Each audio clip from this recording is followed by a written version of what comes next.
Hey guys, Assalamu alaikum warahmatullah. Welcome to my new video. প্রাকৃতিক বনরাজ্যের অজস্র প্রাণী রয়েছে যারা তাদের নিঃশব্দ দুনিয়ায় বাঁচে। তাদের মধ্যে এক ছোট কিন্তু শক্তিশালী প্রাণী হলো বেজি। আজকে আমরা জানবো এই ক্ষুদে দক্ষতার গল্প। বেজি হলো এক ক্ষুদে মাংসাশী প্রাণী যারা মূলত মেরুদণ্ড প্রাণী শিকার করে। এই ছোট প্রাণীর বৈজ্ঞানিক নাম হলো মুস্টার নিভিয়াস। বেজি গতি এবং ক্ষিপ্রতার কারণে এরা সহজেই শিকার ধরতে পারে। বেজির শরীরে খুব ছোট এবং সরু যা তাদের দ্রুত গতিতে দৌড়াতে সাহায্য করে।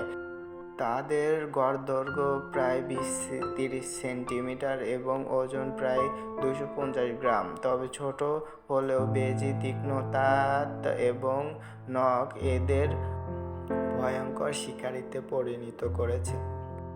বেজির প্রধান খাদ্য হলো ছোট ছোট স্তন্যপায়ী প্রাণী যেমন চিকা ইঁদুর এবং কখনো কখনো পাখির ডিম, এবং এদের প্রধান খাদ্য হলো সাপ।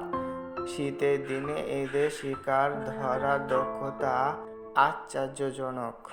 এরা দ্রুততার সাথে শিকার ধরে এবং ঝটফট খেয়ে নেয়। যদিও বেজি বেশিরভাগ জায়গাতেই পাওয়া যায়, তবে আজকাল তাদের সংখ্যা কমছে। প্রধান কারণ হলো আবাসস্থল হারানো এবং কৃষি জমিতে বিষ প্রয়োগ। প্রকৃতির এই ক্ষুদে যোদ্ধার রক্ষা করতে আমাদের সচেতন হতে হবে, কারণ প্রকৃতির এই ছোট সদস্যটি আমাদের পরিবেশ গুরুত্বপূর্ণ ভূমিকা পালন করে। এই ছিল আজকের ভিডিও। যদি তোমাদের ভালো লেগে থাকে একটা লাইক দিও আর সাবস্ক্রাইব করে দিও চ্যানেলটা।